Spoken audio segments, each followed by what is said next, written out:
Farzandni urib tarbiyalash mumkinmi? Voy, judayam og'riqli savol.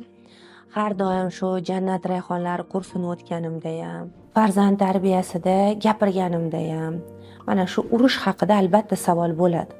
Farzandni urib tarbiyalash kerakmi degan. Men farzandlarimni har doim urmasdan gapirib tarbiyalashga harakat qilganman. Menda vijdon azobi bor, shu ikkita holat bo'lgani uchun men bu holat bo'yicha farzandlarim bilan ishlaganman va har bir onaga aytaman, keyinchalik shu yuragingizdagi og'riq bo'lmasligi uchun ham urmang. Farzandlaringizni esdan chiqib ketishi mumkin, lekin onani esidan chiqmaydi. Aynan shu onani esidan chiqmaydigan og'riqli holat bo'lgani uchun ham bolangizni urmang deyman. Bola gapirsa eshitadigan, tushuntirsangiz tushunadigan inson. Faqat uni bo'yi va vazni kam xolos siznikidan. Shuning uchun farzandlarni urib tarbiyalab bo'lmaydi.